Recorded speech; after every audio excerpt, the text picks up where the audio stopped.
Dis action. 3, 2, 1, action.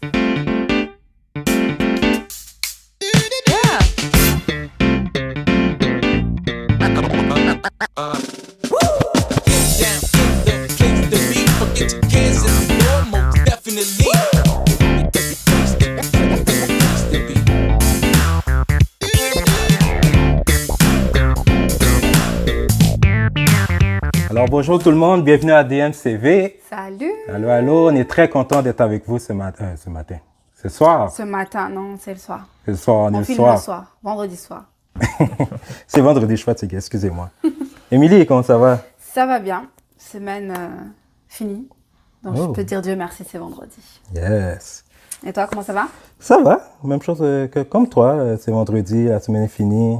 On attend samedi, faire la grasse matinée. Pour certains. Ouais, mais c'est pas encore fini. Ce soir, Ouais. on a un invité que j'aime beaucoup, la famille Vanel. Yes. Allô tout le monde. Salut, Salut, Vanel. comment ça va? Salut, ça va bien et vous? Ça va, merci. Merci de l'invitation, c'est On apprécié. on est vraiment content de te recevoir justement sur le plateau de DMCV. Dieu merci, c'est vendredi. Yes. Pour ceux qui n'ont pas encore capté. It's Friday, guys. C'est It's Friday. vendredi, yeah. J'aimerais que tu te présentes parce que je pense que tu fais beaucoup de choses qui est intéressant, que je pense serait intéressant que les gens sachent.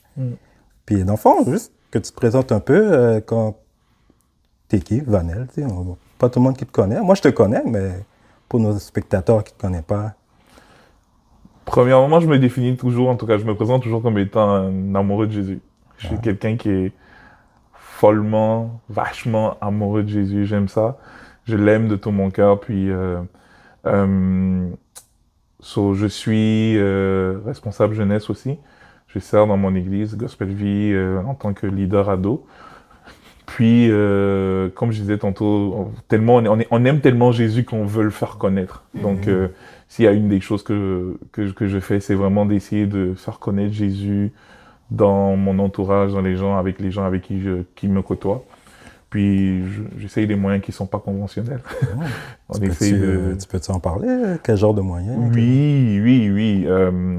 Moi, je suis de ceux qui militent pour que on évangélise dans notre génération de façon autre, dans le sens qu'aujourd'hui on a beaucoup de technologies, on a beaucoup de gadgets qui sont mis à notre disposition, et c'est facile en fait de se servir de ces outils-là pour facile, on va dire, entre guillemets, en mettant du temps, en mettant de nos efforts. C'est sûr que et en travaillant durement, c'est sûr que ça devient un peu plus facile, mais en mettant aussi le Seigneur dedans. Mais le but, c'est vraiment de pouvoir présenter avec les outils qu'on a de notre génération, de le présenter. Donc, moi, personnellement, je me sers de la musique, je me sers du théâtre, je vais me servir du cinéma pour aller présenter qui est Jésus. Je fais du rap chrétien sous le nom d'artiste Van Music. Puis, justement, dans cette optique-là, on essaye d'évangéliser de façon autre, en prenant les valeurs du royaume, puis en présentant aux gens de façon concrète qui est Jésus. Aussi du théâtre, donc écriture, mise en place de scénarios, puis cinéma. Là, j'ai commencé récemment à travailler sur des affaires de cinéma avec une petite équipe, mais c'est ça. Notre but, c'est vraiment de évangéliser de façon autre, en se servant des objets, des outils qu'on a aujourd'hui, qui sont... Parce qu'on est dans une génération qui aime les écrans, qui est attentif à tout ce qui est écran, donc je trouve que c'est très intéressant d'aller dans ce sens-là. Ben oui, nice, vraiment nice. Yeah. Enfin, tout ce qui est art, t'aimes l'art, tout ce qui touche l'art. Ouais, tout ce qui touche l'art, on va dire j'ai une bonne fibre artistique. Mais je suis reconnaissant, c'est la grâce de Dieu. C'est Dieu qui donne les talents, mais on essaye de mettre ça à son service et de faire avancer le royaume. C'est ça, aujourd'hui tu es là on va continuer une discussion qu'on a eue dernièrement avec Pascal, qui était notre invité. Okay. Émilie, peux-tu juste nous rappeler un peu de qu'est-ce qu'on a parlé? Qu'est-ce qu'on a parlé avec Pascal? Donc c'est la vidéo avant. Donc si vous n'avez pas vu la vidéo d'avant, allez voir ce qu'on a vu avec Pascal, puis revenez ici. Avec Pascal, on avait parlé de l'identité. Et Pascal avait amené le point que notre identité se trouvait en Jésus et qu'avec Jésus, on trouvait notre liberté. Donc, on a parlé d'identité, de comment elle a pu trouver son identité et comment elle souhaite que les jeunes avec qu'elle encadre puissent trouver eux-mêmes aussi leur identité en Jésus. Et résumer en fait que la vraie identité, la vraie liberté qu'on peut avoir, c'est Jésus. Donc après, le point qu'on souhaiterait amener avec toi, c'est être un peu plus précis. D'après toi, pour toi, l'identité, tu la retrouves où? Qu'est-ce que ça veut dire pour toi, identité? C'est une déjà, j'aime beaucoup le point de Pascal, parce qu'effectivement, notre identité se trouve en Jésus. Maintenant, ce que moi, j'aimerais contribuer dans la discussion, c'est de parler de les origines. Ok. Je trouve qu'en termes d'identité, pour pouvoir s'affirmer, asseoir son identité ou connaître son identité, on a besoin de retourner à l'origine. Chaque chose a toujours un point de départ. Que ce soit, je vais donner un exemple, un ruisseau a un point de départ, il y a une source d'un ruisseau. Je vais donner un autre exemple, c'est même un téléphone a un créateur, forcément. Donc tout ce qu'on peut voir a toujours un point d'origine. Et pour saisir et connaître pour moi son identité, il faut retourner à celui qui est à l'origine, à notre origine. Et ça m'amène à parler du Père. Ça m'amène à parler en disant que, comme on dit souvent, il y a un adage qui dit celui qui n'a pas de père n'a pas de repère. Donc je trouve que c'est très important en termes d'identité de retourner à celui qui a pensé à nous au début, de retourner à l'origine, de retourner au Père. Mais ça m'a permis justement de poser les bonnes questions. Puis justement en se posant les bonnes questions, parce que souvent on pense que les procédés, je vais prendre un exemple pour faire du rap, on pense que les procédés d'écriture pour écrire du rap, c'est juste aligner des rimes. Mais des fois, c'est des profondes réflexions qu'on a. Ça part souvent de petites questions du quotidien ou des questions que on se pose à tous les jours. Puis, en se posant ces questions-là, on finit par les poser au Saint-Esprit qui finit lui-même par nous donner une réponse. Puis, on pousse la réflexion un peu plus loin. Puis, ça aboutit en texte de musique. Donc, pour moi, c'est comme effectivement en travaillant le côté artistique, à quelque part, parce qu'il y a tout un processus de questionnement, il y a tout un processus derrière, tu finis par trouver aussi, tu finis par te découvrir, mais tu finis aussi par découvrir qui est Dieu, découvrir le Père. Donc c'est tout un processus que l'on vit, puis on finit pas, parce que quand t'es en train de travailler, c'est souvent une remise en scène. Des fois, tu travailles sur des affaires, puis toi-même, ça vient te chercher parce que ça va peut-être travailler des domaines dans ta propre vie, puis t'es comme, waouh, Seigneur, j'avais pas vu ça de cette façon. Puis on est reconnaissant, ouais. Tu parles de se poser des questions, tu sais. Bon, je me vois, moi, plus jeune, ado, tu sais, je me posais énormément de questions. Yeah. Et même encore aujourd'hui, plus adulte, il y a des questions que je me pose, tu sais. C'est sûr qu'avec la maturité, j'ai pu apprendre... je peux avoir certaines réponses, surtout dans ma relation avec Dieu, comment Dieu a pu m'éclairer dans certains points. Mais quel genre de questions que... Tu sais, toi, tu es impliqué avec les jeunes, comme tu dis. Ouais. Quel genre de questions tu vois qui se posent? Au niveau de la jeunesse? Ouais. Au niveau de la jeunesse, il y a beaucoup... en tout cas, on a fait un tour des questions dernièrement avec les ados à l'église. Puis on s'est rendu compte qu'il y a beaucoup de questions d'identité, justement, qui se posent. Mais il y a aussi des questions de comment je me positionne, de positionnement. J'ai 2 ou 3 ados qui sont venus nous demander. Moi, j'ai des amis, ils ont des amis qui sont dans le mouvement LGBTQ. Puis comment est-ce que eux ils peuvent se positionner par rapport à ça? Puis ils étaient comme, nous on veut honorer Dieu, mais comment est-ce que je me positionne? Comment est-ce que je navigue sans forcément me laisser embarquer dans ce mouvement-là? Parce que ce sont des amis que j'apprécie, mais j'ai pas envie de perdre ces amis-là. Mais j'ai aussi envie d'honorer Dieu. Donc c'est tout un questionnement pour eux. Puis moi je trouve ça intéressant. Je trouve que c'est intéressant de voir des jeunes qui ont quand même cette crainte de Dieu se poser ces questions-là parce que ils veulent faire la bonne chose. Donc on a ce type de questions-là, puis on a aussi des questions du genre, je sais pas trop ce que je fais de ma vie. J'ai quelques ados qui sont au cégep, qui sont rendus au cégep, qui sont comme, je viens d'avoir mon diplôme, je viens d'arriver au cégep, c'est ma première session, je sais pas trop ce que je vais faire de ma vie, puis j'ai pris un cursus parce que je sais pas trop m'enligner. On va commencer comme ça, puis c'est des questionnements qui fait peur pour eux, parce que des fois ils sont comme, qui leur font peur, qui sont comme, je sais pas où trop je m'en vais. So, puis je pense qu'on est tous passés par là. Où est-ce que je vais? Pourquoi j'existe? C'est ça, pourquoi j'existe? Qu'est-ce que je fais? Est-ce qu'il y a quelque chose de plus grand que je vois pas? Est-ce qu'il y a quelqu'un qui peint un portrait derrière, puis je suis juste au bout du pinceau? So, il y a tout ça comme questionnement, mais oui. On n'est pas juste là pour payer des billes. Non, pas juste là pour payer des billes. Intéressant. Yeah. Puis quand tu parles de commencement, qu'est-ce que tu veux dire par le point de commencement? Bon, moi, j'imagine que tu parles de Jésus, mais peux-tu élaborer? Oui.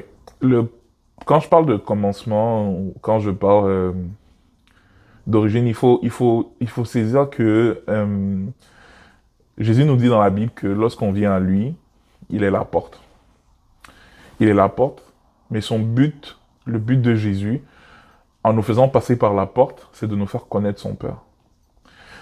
Si on lit les évangiles, on va se rendre compte que à plusieurs reprises, Jésus va dire « Ce que je fais, c'est parce que j'ai vu mon Père le faire. » À plusieurs reprises, on va le voir, même quand il reprend les pharisiens, il va dire « Vous ne me connaissez pas. Si vous m'aviez connu, vous aurez connu mon Père. Vous ne connaissez pas mon Père. Si vous connaissiez mon Père, vous aurez su que je suis sorti de lui. » Donc, il y a toujours cette référence au Père. Puis, moi, de ce que je remarque en lisant et en écoutant les discours de Jésus, c'est que il est la porte pour nous permettre de connaître le Père. Le Père est la personne qui nous aime d'un amour qui n'a pas de limite. Mais à cause du péché, puis à cause du mensonge que l'ennemi a fait rentrer dans le jardin d'Éden, en rabaissant l'image de Dieu le Père, ce qui fait que les hommes, en tant qu'humains, on est un peu comme perdu, on a un peu perdu cette notion de Père. Et Jésus est là pour nous dire, moi je veux vous reconnecter avec quelqu'un qui vous aime beaucoup, dont vous n'avez aucune idée, mais qui est tellement passionné de vous, que je suis juste la porte. Mon but, c'est juste de vous faire rentrer et de vous conduire à lui pour que vous le découvriez. Et c'est ça, pour moi, c'est ça l'origine. Jésus est la porte par laquelle on rentre, mais il est également le chemin qui nous conduit à découvrir qui est le Père. Et il va dire, parce que quand on regarde Philippe qui vient le voir dans Luc 14, Philippe lui dit, montre-nous le Père. Philippe a soif de connaître le Père. Philippe est un des disciples que Jésus choisit, mais Philippe a vraiment soif de découvrir le Père. Et il lui dira, montre-nous qui est le Père. Puis Jésus va lui dire, mais moi je suis le chemin, la vérité et la vie. Celui qui m'a vu a vu le Père. Donc, il lui explique que je suis celui qui t'ouvre la voie, je suis le chemin qui va t'amener vers le Père. Nul ne va au Père que par moi. Et c'est ce que Jésus lui dit. Et je trouve ça très intéressant parce que Jésus nous fait comprendre que le Père en fait, le Père est le repère. La borne qu'il ne faut pas déplacer, qui nous permet de nous orienter. Et quand on connaît le Père, ultimement, le Père nous renvoie à Jésus parce que Jésus dit lui-même dans ce passage que je viens de citer, Jésus dit, celui qui m'a vu a vu le Père. Et dans plusieurs passages de l'Écriture, on se rend compte que le Père finit par dire, en fait, quand vous venez me voir pour me connaître, moi je vais vous renvoyer à Jésus parce que Jésus est la meilleure image de moi. Mais en réalité, c'est d'avoir soif de connaître le Père. Jésus nous ouvre la porte au Père. Il faut aller au Père. Et le Père va nous dire, allez étudier Jésus. Allez regarder ce que Jésus fait. Allez. C'est pour ça que je disais que ce que Pascal a dit, c'est tellement vrai.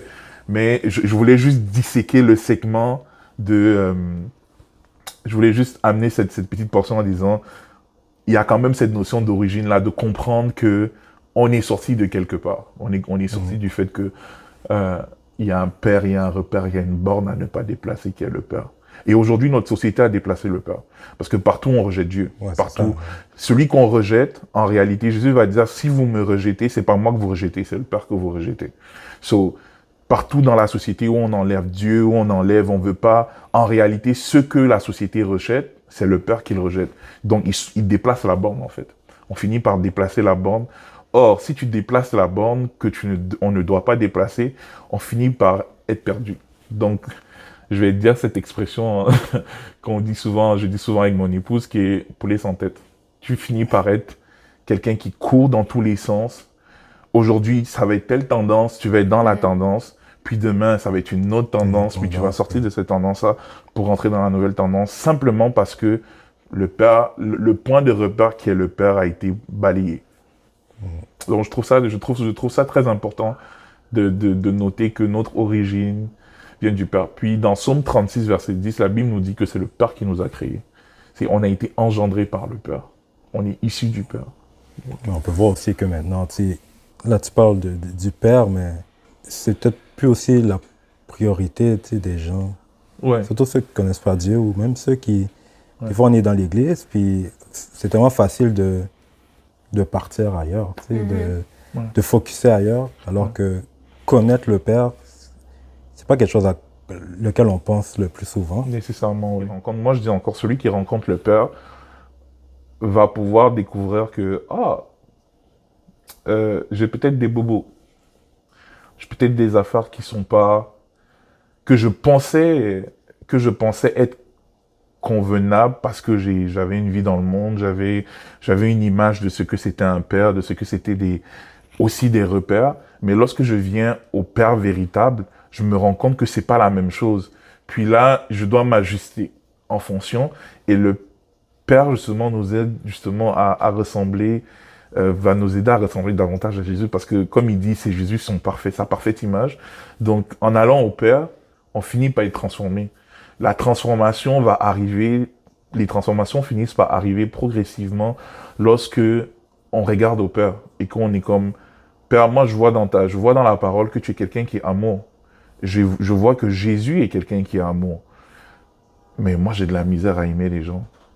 De façon pratique, là, je parle de façon pratique. J'ai de la misère à pardonner aux gens.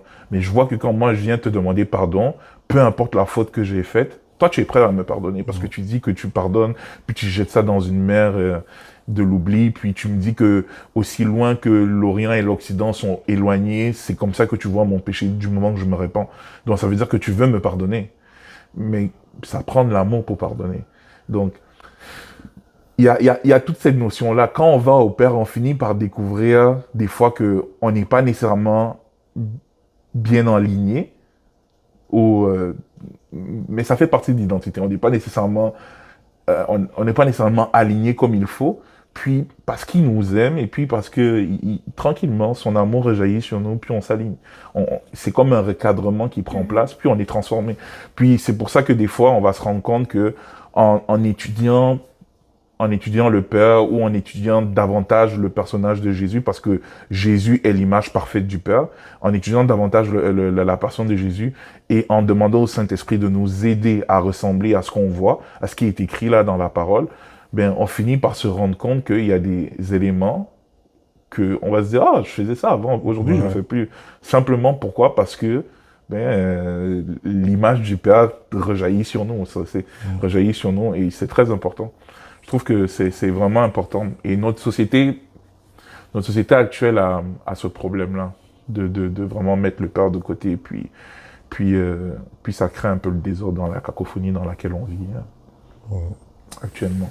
Que ce soit aussi, je parle de la société en général, mais même dans l'Église. Et des fois, lorsqu'on pousse le Père de côté, puis on veut pousser nos agendas, on veut pousser nos plannings, pousser nos réunions de prière. On peut servir Dieu sans avoir Dieu aussi. Lorsqu'on veut vraiment pousser, sans le laisser être celui qui nous guide, qui nous conduit, être le point de repère aussi pour guider le peuple, ben ça peut donner des choses difficiles. Je pense aussi, on a parlé avec le pasteur Steve de c'est quoi l'Église. Puis je pense aussi le monde comprennent pas vraiment le but de l'Église. Ouais. Jésus n'est pas venu amener une religion. Ouais. À DMCV, on ne parle pas d'une religion. On est chrétien, oui, mais ce qu'on veut vraiment partager, c'est d'avoir cette relation justement avec Dieu, avec Jésus.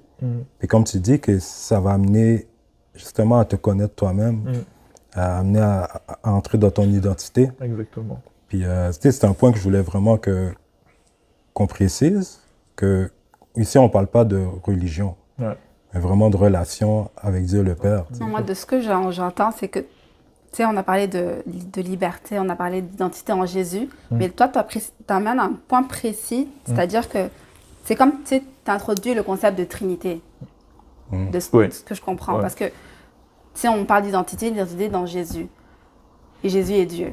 Mais là, toi, tu mets un autre focus dans le sens qu'il y a Jésus qui est notre porte, qui va vers le Père. Donc là, tu as introduit la notion de Trinité. Donc là, je pense qu'il faut qu'on la définisse aussi, la Trinité, pour qu'on comprenne aussi, qu'on comprenne ton point plus précis que tu apportes. Ouais. Ça ne veut pas dire que tu dis que ce que a dit Pascal c'est faux ou quoi que ce soit. C'est Non, juste que c'est tu complémentaire. apportes une précision un précision, peu plus précise dans le sens que, certes, il y a Jésus, comme tu disais, les églises sont concentrées sur Jésus, on oublie le Père. Mais c'est pas qu'on oublie le Père et qu'on pense qu'il y a juste Jésus. Jésus est Dieu, certes. C'est un fondement qu'on a tous. Mais il y a le concept de Trinité qu'on accepte tous aussi et que c'est pas qu'on fait une différence, mais il y a un ensemble et il y a aussi comme des points d'entrée. Ouais. Donc là, j'aimerais que tu nous parles un peu plus de la Trinité pour qu'on comprenne un peu plus ton point qui est qu'il y a le Père, il y a Jésus. Et là, tu as aussi parlé du Saint-Esprit tout à l'heure. Ouais, les gens, Donc, mais en fait, c'est une très bonne question. J'aime beaucoup ce que tu soulignes.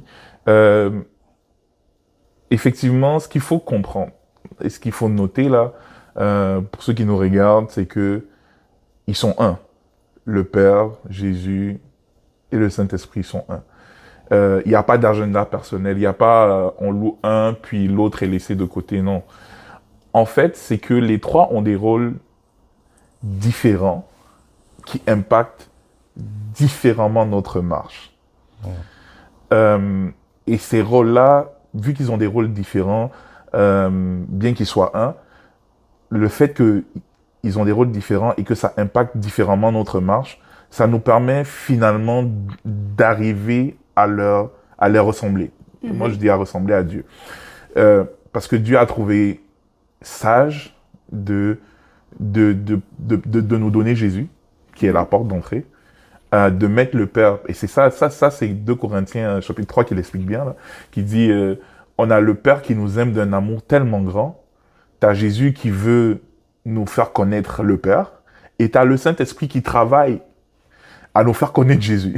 C'est vraiment chacun travaille et qui œuvre par la puissance du Père. Donc il y a vraiment ils sont comme dans une symbiose où ils se tiennent la main dans la main parce qu'ils ont un objectif commun qui est de nous permettre d'être reconnectés au Père.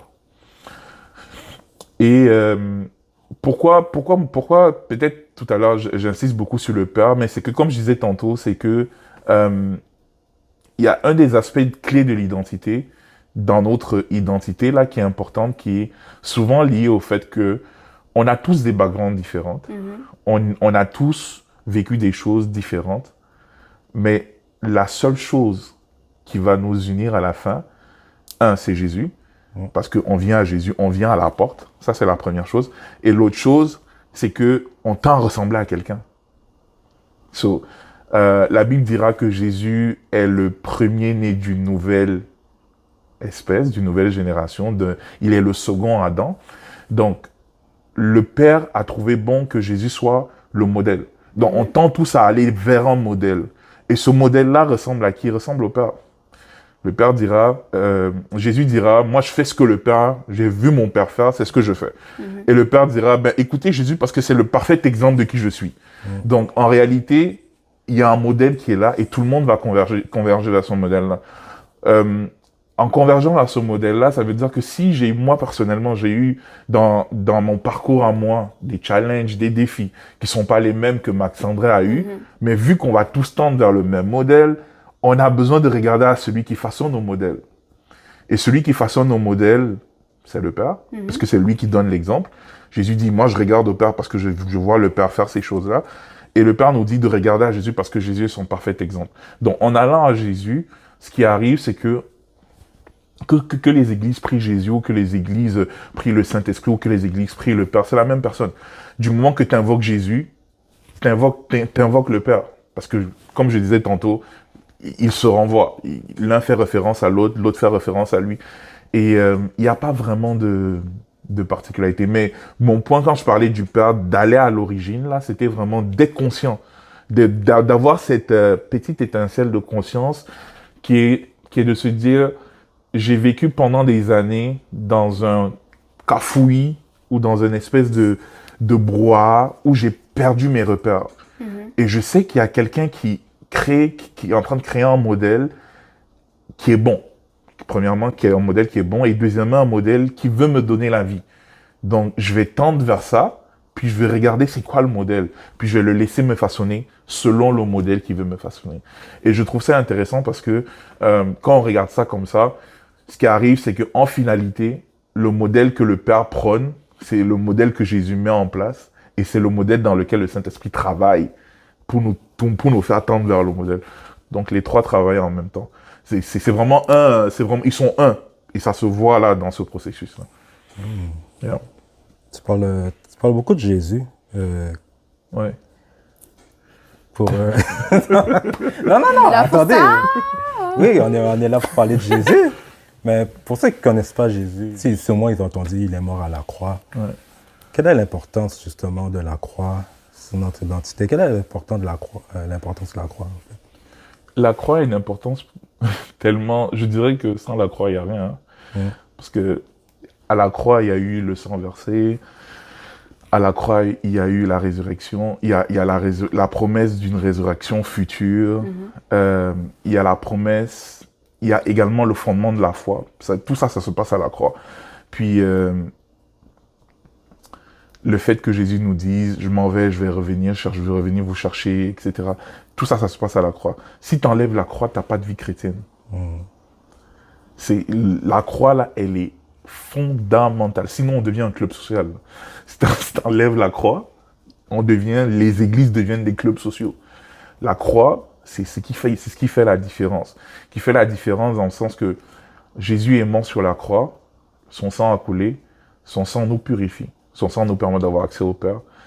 Hébreu va dire que, dans Hébreu, je pense c'est Hébreu chapitre 7, il dit que à cause du sang versé à la croix, il y a une traînée qui a été laissée au ciel, qui fait qu'on peut s'approcher du trône du Père. On peut s'approcher du trône de grâce, là, avec assurance. Donc, le fait que on ait accès au ciel, on ait accès à la présence de Dieu plus facilement, ça vient de la croix. La croix est vraiment vitale pour tout enfant de Dieu, pour toute personne qui se dit, moi, je veux marcher avec Dieu, je crois dans les valeurs qu'il prône, je crois dans le modèle qu'il met en place, je crois dans les choses qu'il dit qui vont arriver et qui sont déjà arrivées, et je crois qu'il est le Dieu véritable. Si t'as pas de croix, t'as plus rien. Et j'aime beaucoup ce que Paul dit. Paul dira, si on enlève la croix, ben on enlève l'enlèvement, on enlève la résurrection, on enlève tout ce qui fait la force de la vie chrétienne, le fondement même de la vie chrétienne. Donc, non, Jésus est définitivement un personnage central pour nous, parce que c'est la porte d'entrée. Mais au travers de ce qu'il a fait à la croix, il a fait au-delà de ce qu'on peut imaginer. Et j'aime beaucoup ces chants qui disent « Je ne saurais jamais ce que ça t'a coûté. » Ça t'a coûté pour que moi je puisse être sauvé. Je ne peux pas, parce qu'on ne perçoit pas tout. La Bible ne nous dit pas tout dans les détails, mais la Bible nous cite une bribe de certaines choses. Le fait qu'il soit descendu sous terre 3 jours, on ne sait pas ce qu'il a fait là-bas, mais on sait qu'il a fait quelque chose. Il est sorti avec les clés de la mort. Il allait chercher des affaires que aucune personne ne sera allée chercher. Et il a fait pourquoi? Parce que le Père nous aime. Et parce que lui, il nous aime. Donc, c'est vraiment quelque chose de fort. Puis, c'est un personnage essentiel pour nous, en tant qu'enfants de Dieu. Puis, on est reconnaissant. Moi, je dis encore merci Jésus, parce que ton amour pour nous donne accès à ce que je n'aurais... rien ne peut acheter ça. Rien ne peut acheter l'amour de Dieu. Rien. On a juste accès aujourd'hui au trône de la grâce, parce que lui, il a décidé de nous aimer et de se sacrifier. Pour conclure, dernière question. Pour quelqu'un qui ne connaît pas Jésus, il a fini de t'écouter, là, il est chaud, il a dit, moi, je vais accepter Jésus. Comment il fait? Pour accepter Jésus, ce que je dis toujours, c'est, premièrement, c'est de humblement reconnaître qu'on a besoin de Dieu. Premièrement, humblement reconnaître que j'ai essayé de moi-même, ça ne fonctionne pas. On est arrivé à la limite de soi. Et Jésus, j'ai besoin de toi. J'ai besoin de toi, que tu viennes dans ma vie, que tu me pardonnes pour les mauvais choix, les mauvaises décisions, le péché, les chemins que j'ai pris qui ne t'ont pas glorifié et qui n'ont pas glorifié le Père. Et surtout, j'aimerais que désormais, ce soit toi qui guides mes pas. Soit toi qui prennes ma vie, qui m'emmène pas à pas dans la bonne direction. Amen. Et en toute humilité, là, pas besoin de... On n'a pas besoin de grosses prières, juste ouvrir son cœur, être authentique. J'aime ce mot-là, être vrai le plus possible.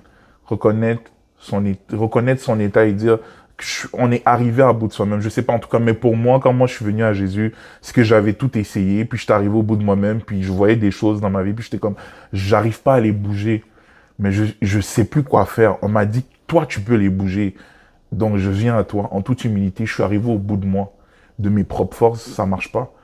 Est-ce que tu veux m'aider à bouger ces choses-là? Je te donne ma vie, viens m'aider à bouger ces choses-là, viens m'aider. Je demande pardon pour les choses que j'ai faites qui ne t'ont pas honoré et que peut-être t'as pas, en termes de standards, ne rentre pas dans tes standards.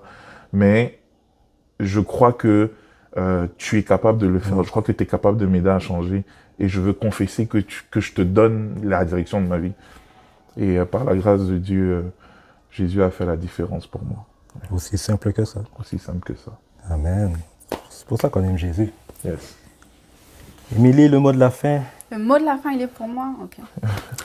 Le mot de la fin, c'est pour conclure, pour un peu faire un résumé de ce qu'on a parlé aujourd'hui, c'est que notre identité, on la trouve en Dieu, Dieu le Créateur, le Père, Père Créateur, et Jésus est notre porte d'entrée, notre porte d'accès pour réellement trouver le Père. Et on sait que le Père est un miroir de Jésus, vice-versa. Ils sont un miroir, ils se reflètent l'un l'autre. Donc, cherchons intensément Jésus et on va trouver le Père. Exactement. Et on va réellement trouver notre identité. Exactement. So, yeah. Nice. Alors, Vanel, on dit un gros merci, sérieux. Merci à vous. C'est moi qui vous dis merci. Pour ces belles paroles, puis je pense vraiment que ça va toucher quelqu'un. Ça va toucher quelqu'un, ça va faire réaliser l'importance de la croix, l'importance de Jésus. Yes. So, sur ce, on vous dit à la prochaine et merci. Et bon vendredi soir. Bye. Salut les gars. Bye. Coupé. Cut. Coupé. Ah, il fallait remercier Charlie, on a oublié. Ça enregistre encore. Ça enregistre encore? Ah ben, on dit merci à Charlie. Parce que Sam n'est pas là, il nous a laissé Charlie, pour... la technique. Wouh! Sam est aux États-Unis avec... Sam nous a lâché. Avec Kwanisha. Ouh, tu lances les blazes. Kwanisha, from the Bronx.